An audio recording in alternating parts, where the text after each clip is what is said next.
Nalobi ya bandeko bota la place bakangi ba rebelle côté arena panel du peuple.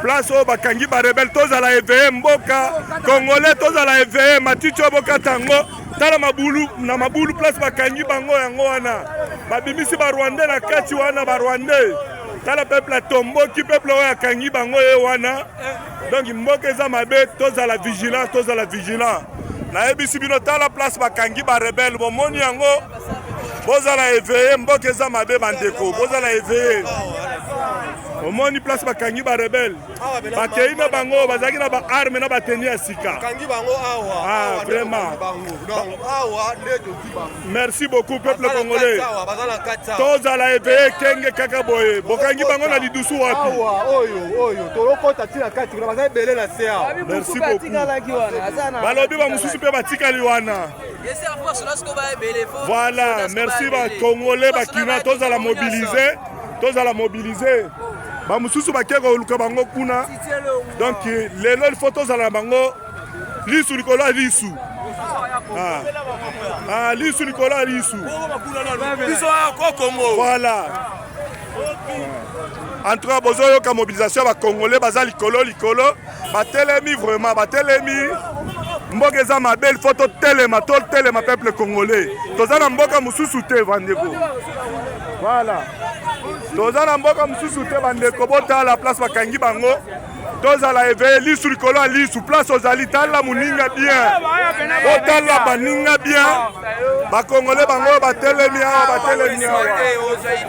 voilà tomoni nani ya basoda baye penza sikoyo awa baye nalobi ya bandeko bota la place bakangi ba rebelle côté arena panel du peuple place au bakangi ba rebelle toza la éveillé mboka congolais toza la éveillé maticho boka tango tala mabulu na mabulu place bakangi bango yango wana babimisi ba Rwanda na kati wana ba Rwanda tala peuple tomboki peuple oya kangi bango e wana donc mboka eza mabe toza la vigilance na ebisi bino tala place bakangi ba rebelle bomoni yango bozala éveillé mboka eza mabe bandeko bozala éveillé omoni place bakangi ba rebelle bakei na bango bazaki na ba arme na bateni ya sika kangi bango awa vraiment donc awa ndeto kibango merci beaucoup peuple congolais tozala éveillé kenge kaka boye bokangi bango na lidusu wapi awa oyo tolokota tina kati kuna bazali belé na sea merci beaucoup balobi ba mususu pe batikali wana voilà merci ba congolais bakina tozala mobiliser ba mususu bakeka oluka bango kuna donc lelo il faut tozala bango lisu likolo lisu lisu likolo lisu biso ko Congo voilà en tout cas bozo ka mobilisation ba congolais baza likolo batelemi vraiment mboka eza mabel photo telema peuple congolais toza na mboka mususu te vandeko voilà toza na mboka mususu te bandeko botala place bakangi bango tozala éveillé lisu likolo lisu place ozali tala muninga bien botala baninga bien bakongolais bango batelemi awa voilà tomoni nani ya basoda baye penza sikoyo awa baye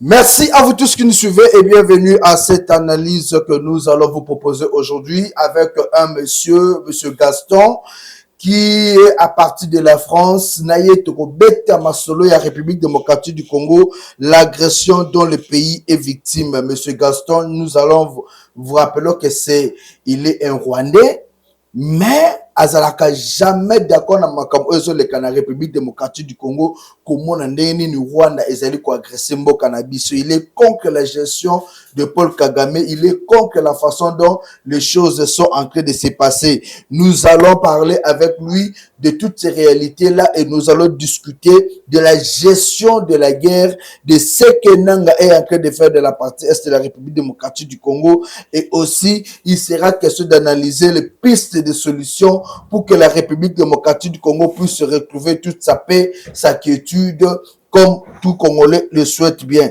Monsieur Gaston, nous allons vous rappeler qu'il est en France et il est déjà avec nous. Nous allons parler avec lui de la République démocratique du Congo, de ses relations avec le Rwanda. Nous allons parler, tourner sur notre sous-régional. Comment est-ce que l'Afrique doit faire pour se développer, aller de l'avant? Est-ce que l'Afrique doit rester au merci des Occidentaux? Monsieur Gaston, bonjour. Bonjour. Nous rappelons que vous êtes en direct sur Congo Live Télévision. Comment la santé et comment est-ce que vous vous portez maintenant? Oui, bah, écoutez, au niveau santé, nous allons bien. Moi personnellement, je vais bien. Mais moralement, je vais moins bien parce que quand je vois ce qui se passe à l'est du Congo, je ne dirais pas que je ne suis pas abattu parce que j'ai toujours confiance à la détermination des Congolais à défendre le pays et il faut y arriver.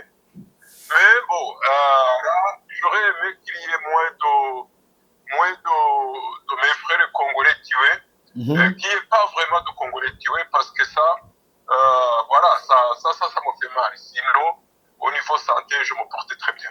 Merci beaucoup. Vous avez parlé de la situation qui se passe aujourd'hui à l'est de la République démocratique du Congo. Quelle est votre analyse de voir que le Rwanda est en train d'agresser la RDC, l'armée rwandaise? Quand nous voyons, il y a l'armée rwandaise, il y a le M23 qui occupe aujourd'hui Goma, Bukavu. Quel est votre sentiment? Écoutez, moi je ne fais pas de distinction entre l'armée rwandaise et le M23, pardon, parce que c'est la même armée. Il y a pas, c'est l'armée rwandaise en fait qui traverse, une fois traversé la frontière, et prend le nom du M23. Sinon, il n'y a pas vraiment de différence. Ce n'est pas parce que il y a un Congolais qu'on essaie de mettre devant, donc celui-là qui se nomme Corneille Nangaa, que l'armée rwandaise va cesser d'être rwandaise parce qu'elle est au Congo. Alors, ma lecture actuelle de ce qui se passe à l'est du Congo, plus principalement à Goma et à Bukavu, ce n'est pas quelque chose qui m'étonne de la part des criminels de Kigali, parce que Kagame l'avait dit, il n'y a pas, juste l'année passée, il avait dit en Kinyarwanda évidemment, et il s'adressait aux Rwandais dans ce qu'il appelle un breakfast, un truc comme ça. Ça passe un dimanche au Rwanda. Alors, il avait dit qu'il était prêt à se battre comme quelqu'un qui n'a plus rien à sauver. Alors, de là, je vais te comprendre qu'il se bat en fait comme un terroriste, mais déterminé et désespéré. Alors, pourquoi je dis qu'il se bat comme un terroriste et déterminé et désespéré? C'est parce que il ne pense pas après cette guerre, qu'est-ce qui va se passer? Parce que les massacres qu'il est en train de commettre depuis pratiquement 4 ans ne peuvent pas rester impunis. Et ça ne va pas rester impuni. Et Kagame aura, ou bien son entourage, ces généraux qui sont impliqués là-dedans, auront à rendre des comptes devant les juridictions internationales. Parce que il faut savoir que maintenant, ça fait plus de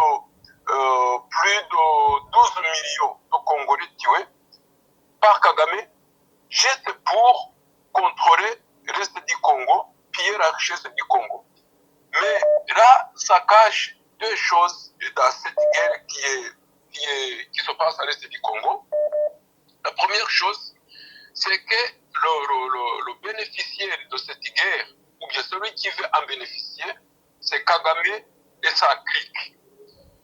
Ils vont en bénéficier comment? Évidemment, ce n'est pas les minorités du Congo qu'ils visent premièrement, mais ils visent d'abord l'extermination des Bantous, à commencer par les Hutus. D'ailleurs, si vous avez bien suivi les déclarations, je pense, moi je comprends le Kinyarwanda, mais le nouveau gouverneur qu'on a installé, donc soi-disant, gouverneur du Nord Kivu, qui est installé à Goma, oui. Ce monsieur, il a dit qu'il était là pour chasser tout ce qui est Hutu. Donc, il faut savoir que l'ethnie Hutu habite cette région depuis la nuit des temps. Et donc, lui, il a dit qu'il était là pour chasser et tuer tout ce qui est Hutu et les FDLR. On sait que les Hutus habitent au Rwanda, au Congo et au Burundi. Si quelqu'un arrive avec comme objectif tuer les Hutus, vous comprendrez bien qu'il ne va pas faire la différence entre un Hutu, un Nandé, Murundé. Il ne va pas faire la différence. Donc, il ne va laisser que ceux qui ont traversé la frontière avec lui. Donc, le premier objectif de Kagame, c'est exterminer ces gens et repeupler cette région par les gens qui, d'ailleurs, ils ont commencé à imposer, à installer des chefs qui viennent du Rwanda parce qu'ils ont exterminé ou bien chassé, s'ils n'ont pas réussi à tuer, les chefs coutumiers dans cette région. Ça, c'est le premier objectif. Le deuxième objectif, c'est garder le pouvoir au Rwanda. Alors, comment il fait? Il garde le pouvoir au Rwanda parce qu'il a le soutien de ses maîtres. Donc, quand je dis ses maîtres, ce sont ces Occidentaux qui le soutiennent depuis pratiquement 35 ans. Alors, comment on soutient Kagame? On refuse de donner la parole aux victimes, mais on victimise Kagame. On rend Kagame victime. Et c'est ce qui s'est passé vraiment au Rwanda dans les événements qui ont eu lieu en 94 ou bien en 94, si vous voulez. Parce que jusqu'à aujourd'hui, on n'a jamais donné la parole aux Hutus pour qu'ils disent ce qui s'est passé. Et pourtant, on sait très bien que la guerre a commencé au Rwanda en 90 ou en 90 par les attaques qui sont venues de l'Ouganda. L'attaque dont, d'ailleurs, Kagame était le major dans l'armée ougandaise et il n'a jamais démissionné, il n'a jamais cessé de faire partie de cette armée ougandaise. Donc, Kagame veut garder donc le pouvoir en fournissant les matières premières qu'il paye au Congo, en les fournissant à ses maîtres. Ce qui est triste, c'est qu'il préfère tuer les Africains, piller l'Afrique, fournir les matières premières africaines aux Occidentaux, aux colonisateurs qui le soutiennent, et il se fout complètement de la vie d'un Africain. Et malheureusement, pour nous, moi je vais dire, quand je dis nous, les Bantous du Rwanda, du Congo-Brazzaville, de la République centrafricaine, ou bien de la Tanzanie, ou bien de la Zambie, tous ces pays sont visés par la clique de Kagame. Et ces gens, malheureusement, ils ont toujours du mal à comprendre ce qui se passe à l'est du Congo. Et ils pensent que c'est une guerre, pas une guerre, bien localisée dans une partie du Congo, mais c'est une guerre qui vise tous ces gens qui habitent dans cette région. L'objectif de Kagame, c'est vraiment exterminer ces gens. Donc, vous voyez, il a deux objectifs principaux. Et je dirais que dans le nord Kivu et le sud de Kivu, il est en train d'y arriver. Parce que il a réussi, vous avez suivi, à se restaller vraiment à Goma. Parce qu'à Goma, il y a ce qu'on appelle une chasse à rôle. Tous ceux qui ont été en désaccord avec lui dans le passé, ou bien ceux qui ont dit à haute voix qu'ils ne voulaient pas que l'armée rwandaise entre sur le territoire congolais, ces gens, ils sont massacrés jour et nuit, ils sont chassés comme des bêtes, et c'est triste, mais voilà, c'est comme ça que fonctionnent les terroristes, et Kagame n'est pas différent des terroristes que vous connaissez qui font du terrorisme à gauche à droite. Voilà le Kagame, voilà ses objectifs.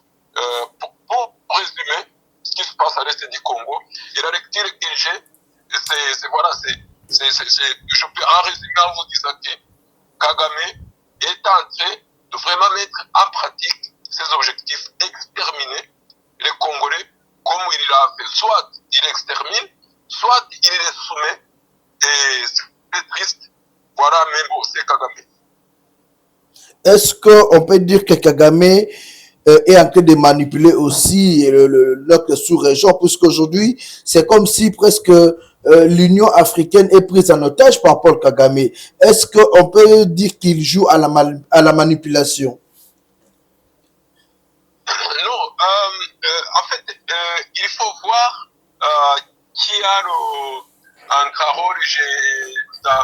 J'ai regardé, j'ai suivi, je suis régulièrement ce qui se passe au niveau de l'Union africaine. L'Union africaine est dirigée par les gens qui se soumettent aux maîtres occidentaux. Je m'explique. Quand on voit les gens qui sont à la tête de ces pays, par exemple, prenons l'Ouganda. Museveni est arrivé au pouvoir par les armes.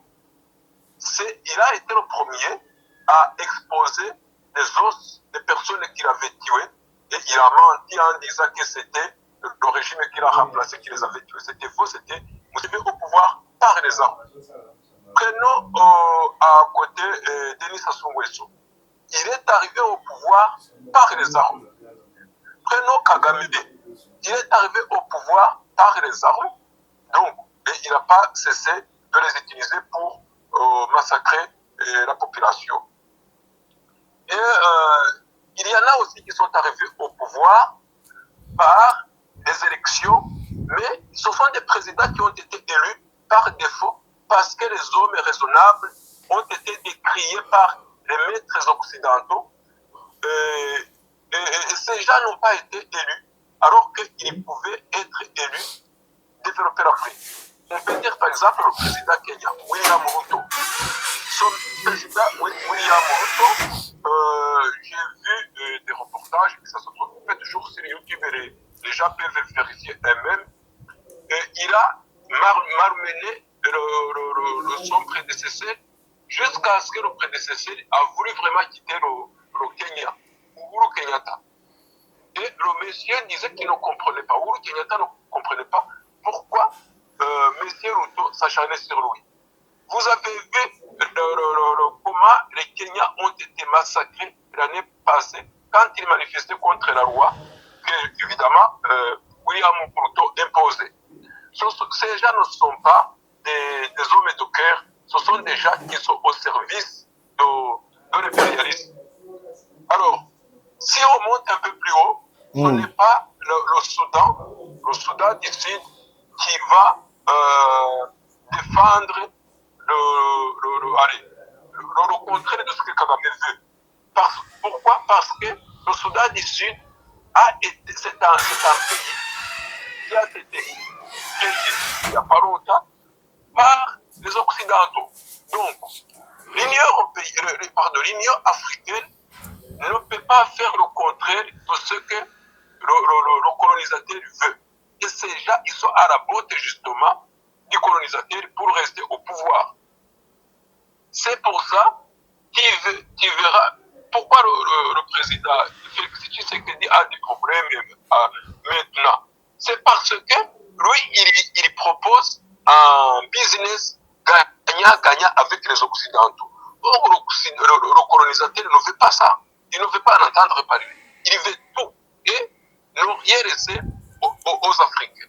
Est-ce que ces autres présidents, évidemment, veulent satisfaire ce que le colonisateur veut? Et c'est ça le problème. Et l'Union africaine, alors, c'est les gens qui votent pour Vous avez vu d'ailleurs, on a le nouveau secrétaire de l'Union africaine, il ne sera pas différent de celui qui vient de partir, parce que c'est dans le même courant.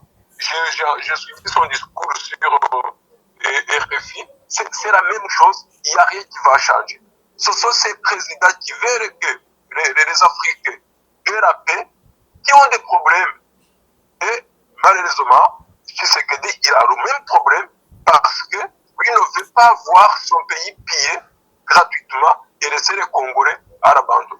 Et c'est ça le grand souci, sinon les autres présidents qu'on a qui ont essayé de s'opposer à ce que le colonisateur voulait, certains ont été tués. On peut parler de, par exemple, le président burundais, on peut parler du président tanzanien et beaucoup d'autres, le président sud-africain. Évidemment, ils n'ont pas réussi. Mais oui, on sait très bien que lui, il est de l'autre côté, du côté de BRICS. Mais là où il y a le colonisateur a les mains, surtout actuellement les Français, on a des problèmes. Le nouveau secrétaire général de l'Union africaine, il est djiboutien, mais je rappelle que Djibouti a des bases militaires françaises sur son territoire. Donc, ce n'est pas lui qui va faire le contraire de ce que fait Macron. Donc, ce n'est pas vraiment Kagame qui a réussi à soumettre l'Union africaine à sa botte, et c'est l'Union africaine, les dirigeants des pays de l'Union africaine, qui font tout pour satisfaire le maître qui est ici en Occident, en l'occurrence la France et l'Angleterre. Est-ce qu'aujourd'hui, la présence de Corneille Nangaa à la tête de M23 comme coordonnateur de M23 et AFC donne quand même une garantie au Rwanda ou à l'armée rwandaise qui combat sur le sol congolais? Non,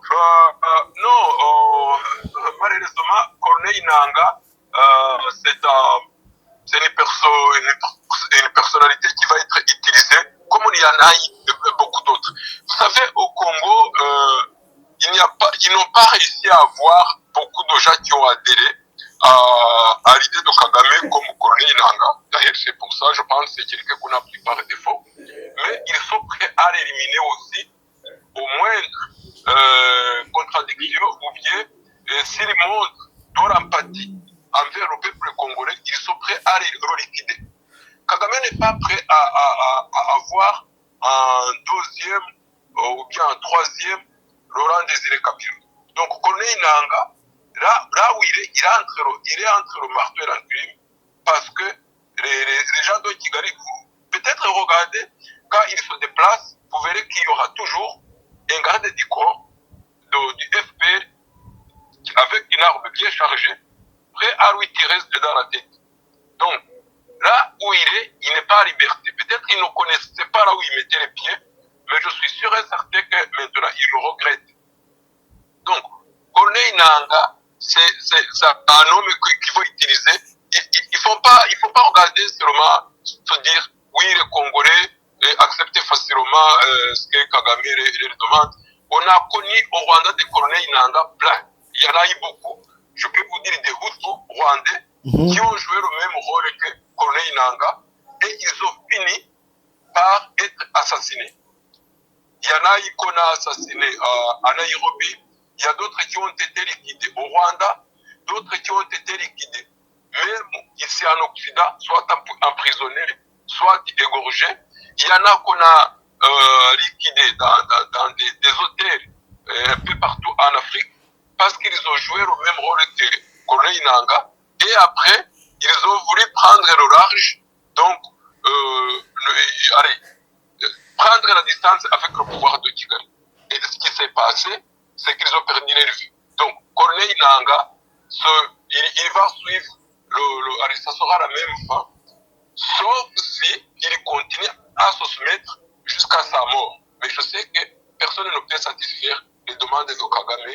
Il va le laisser à la tête tant qu'il tue les Congolais et que Corneille Nangaa ne dit rien, ferme sa bouche. Eh bien, le jour où il osera dire que la vie des Congolais compte, ce jour, ça sera son dernier jour. Soit il sautait jusqu'à la fin de ses jours, mais soit, et voilà, il perd sa vie. Corneille Nangaa, donc, ce n'est pas quelqu'un qui est, pour moi, à mes yeux, il n'a aucun rôle. Oui, bah, il est symbolique, il est là comme un symbole, mais il ne vaut rien. Et ce n'est pas quelqu'un qui peut dire quelque chose qui vient de son cœur, mais c'est quelque chose qui doit dire des choses qui doivent faire plaisir à ses maîtres qui sont à Kigali malheureusement. C'est triste à dire, mais voilà. Est-ce que selon vos analyses, vous pensez que le M23 pourrait arriver jusqu'à Kinshasa? Alors, personnellement, je pense que le M23 n'a pas la capacité, enfin, le M23, l'armée rwandaise, moi je veux dire l'armée rwandaise, n'a pas la capacité d'arriver jusqu'à Kinshasa. Mais ça va dépendre des Congolais. On sait très bien que le Congo a une armée très forte. Jusqu'à aujourd'hui, c'est la question qu'on se pose, nous qui sommes rwandais.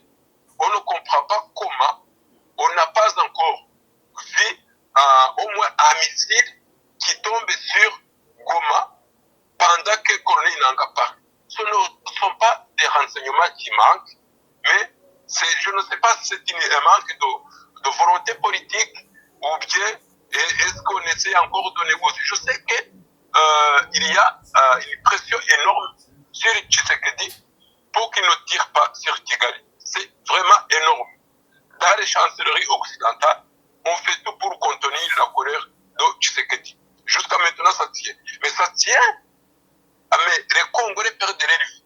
Jusqu'à quand il va se contenir, je ne sais pas.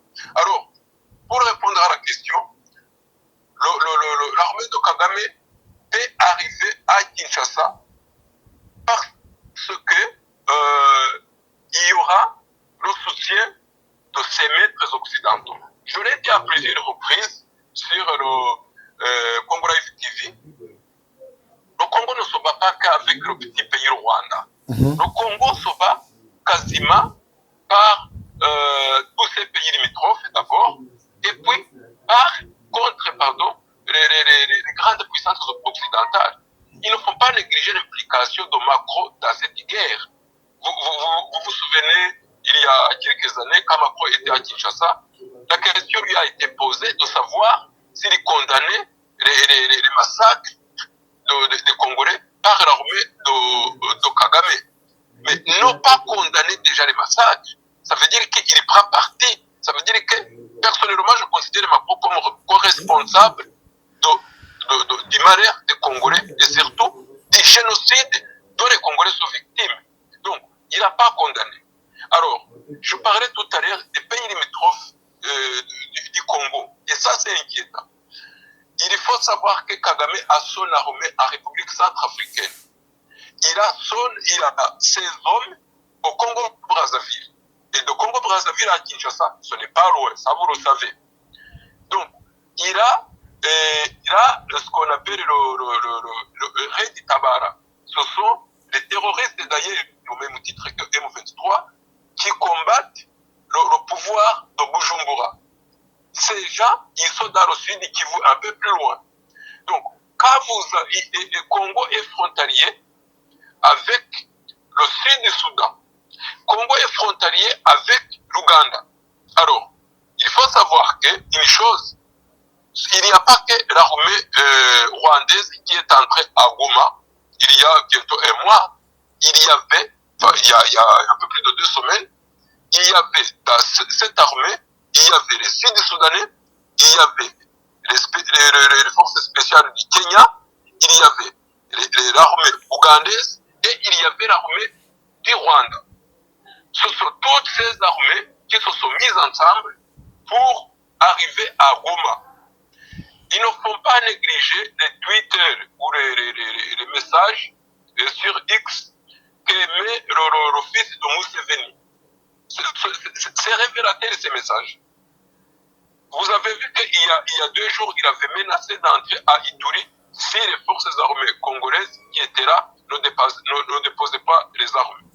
Cette guerre que le Congo facilité à Kagame de s'installer au Congo-Brazzaville, ce c'est la France, c'est Macron, qui permet à Kagame d'aller en République centrafricaine, de faire les massacres qu'il fait, et personne ne le condamne. Il faut savoir que l'armée de Kagame se trouve au Mozambique.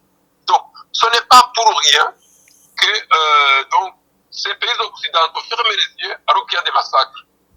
Donc, pour répondre à la question, si l'armée de Kagame peut arriver à Kinshasa, il peut y arriver, mais ça ne sera pas par ses propres moyens, mais ce sont ses maîtres qui vont mettre à sa disposition, et même qui vont venir à Kinshasa et prétendre être M23 ou l'armée de Kagame.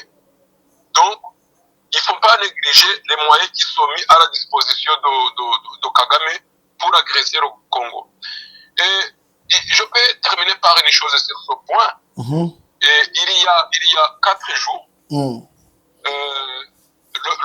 les troupes burundaises à Bukavu ont été, à part de tout près de Kavumu, ont été attaquées par les armes chimiques.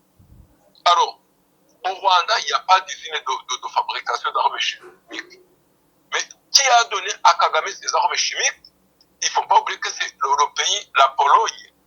Donc, ces pays européens qui, pour moi,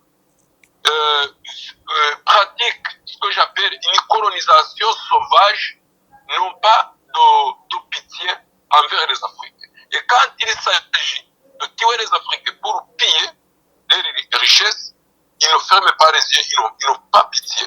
Donc, ce que le Congo devrait faire aujourd'hui, je peux proposer deux choses pour finir avec cette question, c'est qu'il faut renforcer le renseignement. Et la population de Goma, c'est une source intarissable d'informations que le Congo peut utiliser pour sauver le peuple du Nord Kivu. Même chose pour le Sud Kivu. Il y a aussi une chose que les autorités congolaises ne devraient pas négliger, c'est aider les opposants au régime qui attaque le Congo pour que ces gens aussi retournent dans les pays de force, parce qu'il n'y a plus de choix. Alors, vous allez me dire que c'est peut-être impossible, mais c'est fort possible parce qu'il y a des opposants ougandais un peu partout qui n'attendent que le soutien pour retourner chez eux. Il y a des opposants rwandais qui veulent retourner chez eux.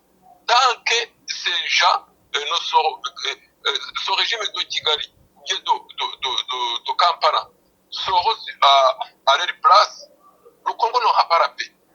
Il faut déstabiliser ces régimes pour que la paix revienne au Congo. Il peut y avoir des négociations, mais il faut savoir que le Congo tel qu'on le connaît aujourd'hui, son existence est en danger. Parce que ces gens de Kigali, ces criminels de Kigali et de Kampala ne résignent devant aucun moyen pour arriver à leurs objectifs. Donc, il faut les déstabiliser pour avoir la paix. Merci beaucoup. Vous parlez qu'il faut les déstabiliser pour avoir la paix, mais entre-temps, il y a les évêques de la Senko et c'est ceux qui ont engagé le discussion avec la classe politique pour résoudre cette crise. Pour résoudre cette crise. Vous pensez que avec ces évêques, avec tous ceux qui sont en train de faire, ça pourrait quand même donner un bon résultat? Honnêtement, je peux parler en tant que Rwandais, ça c'est déjà vu, et ça ne donnera rien. Malheureusement, il ne faut pas négliger le rôle de l'Église catholique dans la déstabilisation du Congo. Ces évêques, de l'Église catholique, l'Église catholique, l'Église catholique joue aussi un rôle dans la déstabilisation de la République démocratique du Congo. Oui, je vous explique. Ok. Ils ne font pas négliger le rôle de l'Église catholique dans la déstabilisation du Congo. Okay. Vous suivez peut-être mieux que moi. En tout cas, moi, je suis au jour le jour ce qui se passe en Afrique, dans la région du Kara. Combien de fois ces hommes de l'Église ont condamné les massacres qui se sont déroulés à Bambo, à Kishiché, à Rutshuru, et même les massacre dont la population de Goma est victime aujourd'hui. Jamais, ils n'ont jamais condamné ça. Comment on peut proposer que le pouvoir de Kinshasa s'asseye sur une table de négociation avec les gens qui égorgent, qui coupent les têtes des dames, qui éventrent les dames, qui entrent dans des hôpitaux, tuent les malades, alors que allez, il y a la justice, c'est la moindre des choses. Donc, personnellement, je trouve que ces gens-là, je ne dis pas qu'ils y vont par leur propre volonté, ils travaillent avec le M23. Non, ce n'est pas ça que je veux dire. Ce que ces gens, ces hommes de l'église ont leur hiérarchie qui donne des ordres. Et les hiérarchies qui donnent les ordres, ça peut venir de Vatican et ça peut venir peut-être d'autres milieux. Mais ces hommes de l'église sont en train de tomber dans le piège et ils sont en train d'enfoncer le Congo. Ce n'est pas normal qu'un évêque quitte Kinshasa, part à Goma, rencontrer quelqu'un qui a des sangs, le sang des Congolais sur ses mains. Ce n'est pas normal. Ce n'est pas normal que l'homme de l'église arrive à Goma, ne condamne pas la progression du M23 ou bien le démantèlement des cas de réfugiés qui se trouvent autour de Goma. On est en train de démanteler les cas de réfugiés de force et ceux qui nous refusent, ils disparaissent. Je peux vous signaler qu'il y a beaucoup de cas de disparition à Goma depuis que le M23, l'armée rwandaise, contrôle Goma. Je peux vous dire que les commerçants de Goma ont viré les boutiques, pillé, les magasins pillés. Et d'ailleurs, quelques jours, donc 2 jours avant la prise de Goma par l'armée de Kagame, on avait amené à Gisenyi. Je vous parle de ce que je sais parce que je suis originaire de cette ville de Gisenyi. On avait amené des conteneurs, des camions conteneurs, on les avait garés à Gisenyi en attendant la prise de Goma pour piller la ville de Goma. Et c'est ce qui s'est passé. La même chose se passe à Bukavu aujourd'hui. Donc, l'homme de l'église qui n'a jamais condamné ces faits, il ne demande même pas que ces gens soient indemnisés. Il ne demande pas qu'on arrête d'abord, avant négociation, de la progression vers le Sud. Mais je ne comprends pas cet homme d'église, ce qu'il peut dire encore. Soit il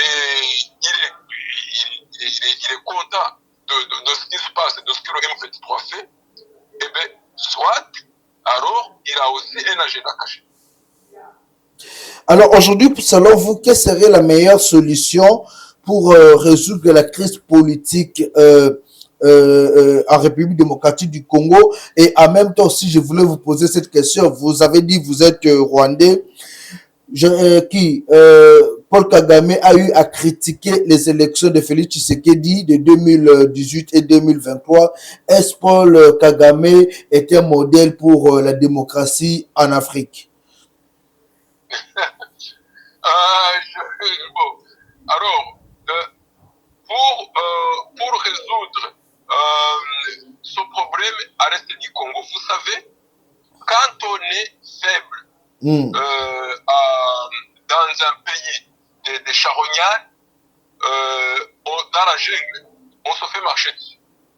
Le Congo, je pense, le Congo, vous savez, avec tout ce que le Congo a traversé, et ça, ça fait partie. Moi, je pense que ce que le Congo traverse aujourd'hui, ça fait partie des problèmes qu'il faut vivre pour s'en sortir fort. Alors, pour résoudre politiquement ce problème, il faut d'abord que le Congo montre qu'il est fort militairement. Et je suis sûr que le Congo est fort militairement, mais c'est que les Occidentaux font tout pour que sa force ne soit pas utilisée sur le terrain. Parce que ils ont l'armée, l'aviation congolaise. Cette armée peut mettre en déroute, en une fraction de seconde, ces criminels de Kigali. Mais pourquoi cette force n'est pas utilisée? Ça, je ne sais pas vous répondre, mais ce dont je suis sûr, c'est qu'il y a une pression forte qui vient de l'Occident pour que le Congo n'utilise pas toute sa force. Pourquoi les autorités congolaises ne refont pas et acceptent de ce qui est proposé par les Occidentaux? Ça, je ne comprends pas. Donc, pour résoudre ce problème politiquement, il faut d'abord être fort militairement pour proposer une solution politique.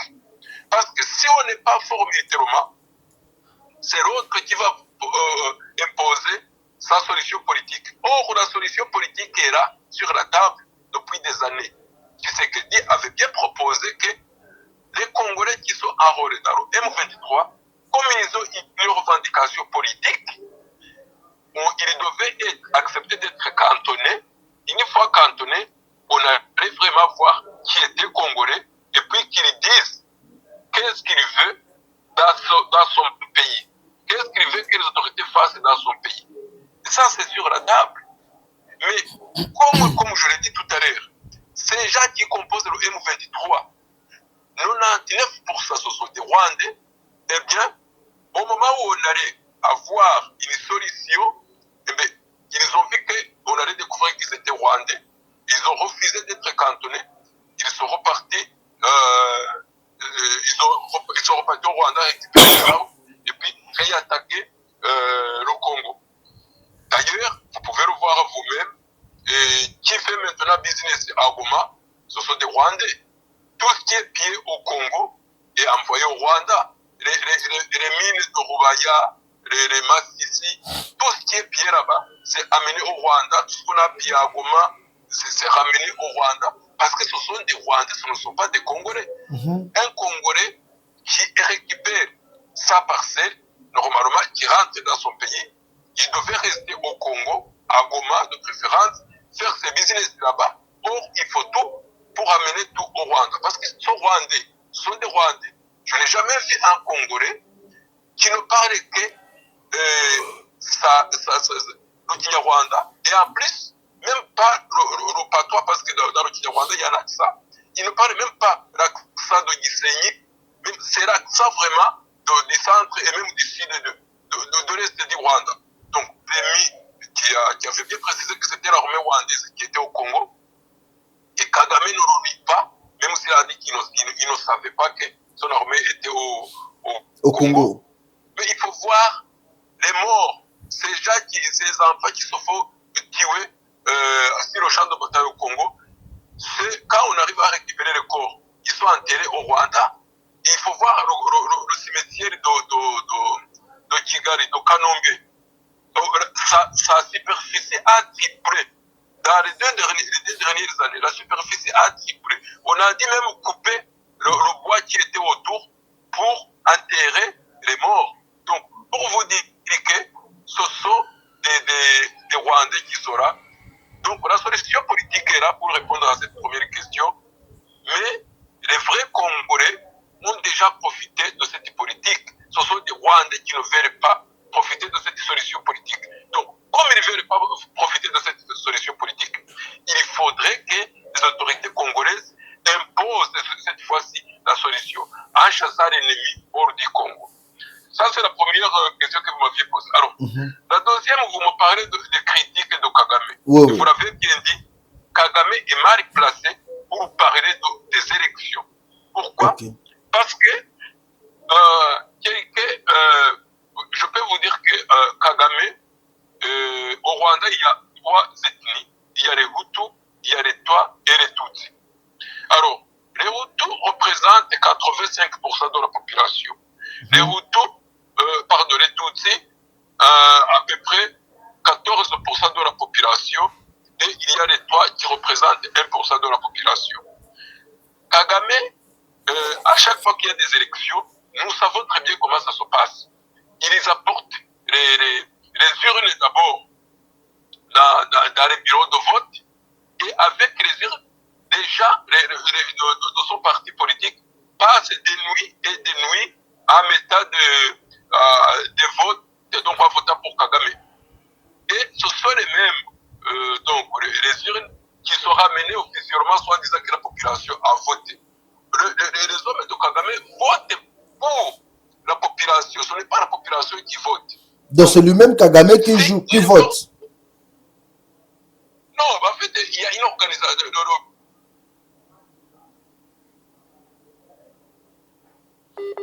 Allô? Allô, vous m'entendez? Oui, maintenant ça va, oui. Oui. Donc, quand les élections approchent, ils ont les sympathisants qui vont dans des bureaux de vote une semaine avant, enfin quelques jours avant. Et allô? Oui, allô? Ah oui, voilà. Je croyais que ça s'était coupé. Donc, non, on est là. Les hommes qui vont dans des bureaux de vote, ils prennent les bulletins de vote et ils cochent qu'ils ont voté, ils cochent Kagame. Donc, on choisit Kagame. On est obligé de le faire. Et une fois les élections terminées, ce sont ces caisses remplies des bulletins de vote utilisés par les gens du parti de Kagame. Ce sont ces caisses qu'on ouvre pour dire aux gens, ah, vous voyez, Kagame a été élu. C'est pour ça que Kagame est élu avec 99%. Dites-moi comment un Robert qui a massacré plus de 3 millions de Rwandais, on peut voter pour lui. Les Rwandais ne sont pas bêtes quand même. Donc Kagame n'est pas élu. Il est désigné, il se choisit lui-même. Personne ne l'a voté pour lui. Donc il est mal placé pour dire que Tshisekedi n'a pas été élu. Voilà ce que je peux dire, monsieur le journaliste. Merci beaucoup. Alors, nous sommes en train de chuter avec cette émission. Quel est votre dernier mot par rapport à ces numéros? Et puis, puisque demain, nous aurons encore une émission avec vous. Alors, ce que je peux vous dire, c'est que la guerre que les Congolais mènent, peut-être que les gens peuvent penser que c'est une guerre juste menée par les Congolais, pour les Congolais, seulement.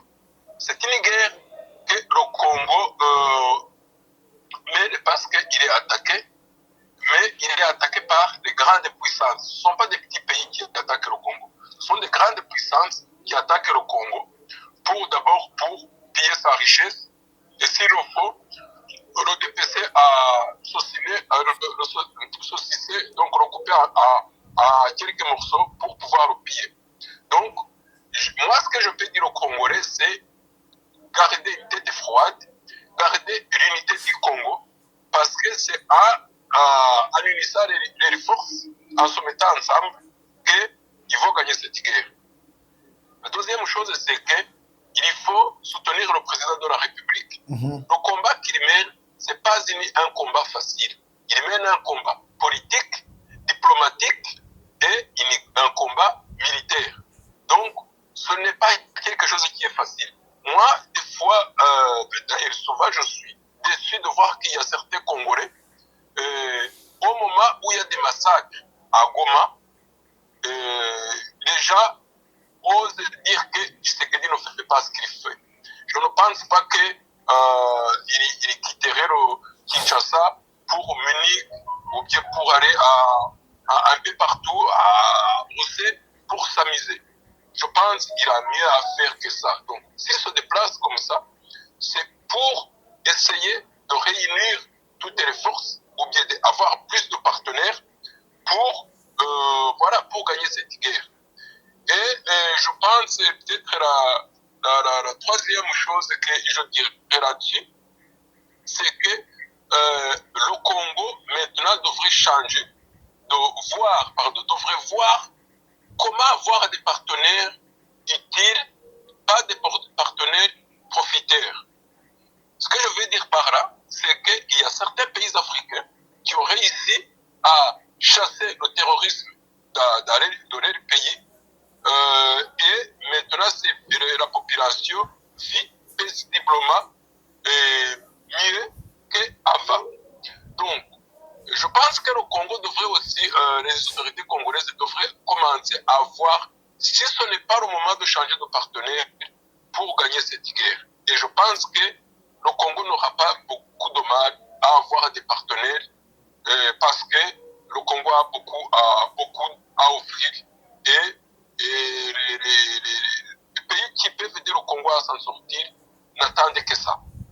Personnellement, je trouve que la vie de Congolais ou bien le Congolais devrait commencer à être respecté partout dans le monde parce que sans le Congolais, il n'y aurait pas de voiture électrique, il n'y aurait pas de smartphone, il n'y aurait pas de laptop, enfin des ordinateurs, il n'y aurait pas de satellite. Et le Congo a beaucoup à offrir, mais il est temps que le Congolais soit respecté. Et je pense au pouvoir de Tshisekedi devrait commencer à penser à changer de partenaire pour arrêter le massacre des Congolais parce que ça fait vraiment mal de voir comment le Congo est malmené alors qu'il a tout pour diriger d'ailleurs la région du Grand Lac. Voilà ce que je peux dire là-dessus, monsieur le journaliste. Merci beaucoup à vous, monsieur Gaston, d'avoir répondu à notre invitation. Nous rappelons que vous serez encore notre invité demain à partir de 16h, 16h30. Sans problème, je suis là et pour échanger avec vous. D'accord. Et merci beaucoup à vous. Oui, au revoir. Au revoir. Voilà, chers compatriotes, je pense que vous avez suivi monsieur Gaston qui a décortiqué et fait vivre la réalité. Le Rwanda est en train de menacer la République démocratique du Congo. Le M23, c'est l'armée rwandaise. Mais on met un Congolais devant un marionnette des Nanga pour crucifier et tuer ses propres frères. C'est ça la honte de l'Afrique, la honte de la République démocratique du Congo. Je pense que M. Gaston a été clair là-dessus. Aujourd'hui, pour trouver la solution, nous devons préparer nos forces armées congolaises. Nous devons changer de cap. L'État congolais doit chercher un autre partenaire. Nous avons vu que les États-Unis d'Amérique, les Européens jouent à l'hypocrisie. Pourquoi ne pas appeler la Russie? Pourquoi ne pas signer un vrai partenariat militaire avec la Chine? Question, bien sûr, de résoudre cette crise politique. On en a assez. Il faut la paix. On doit se faire respecter. La vie des Congolais doit se faire respecter. Nous voyons les sécurités aujourd'hui, même à Kinshasa. Qu'est-ce qu'on n'a pas vu? On attrape le Rwandais en pleine ville, au stade de Martyrs. Au stade de Martyrs, aujourd'hui, on a arrêté des Rwandais. Il y a des images, vous avez vu. Le Rwandais arrêté ici à Kinshasa. Et sécurité totale. C'est là où j'appelle à la conscience de tous. La vie humaine doit être respectée, chers compatriotes. Je pense que vous avez vu les images du stade de Martyrs.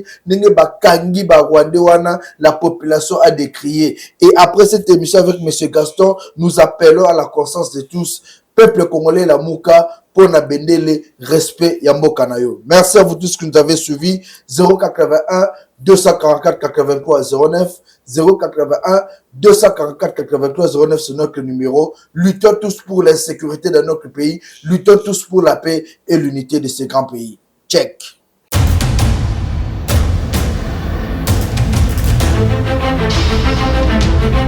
Audio Jungle.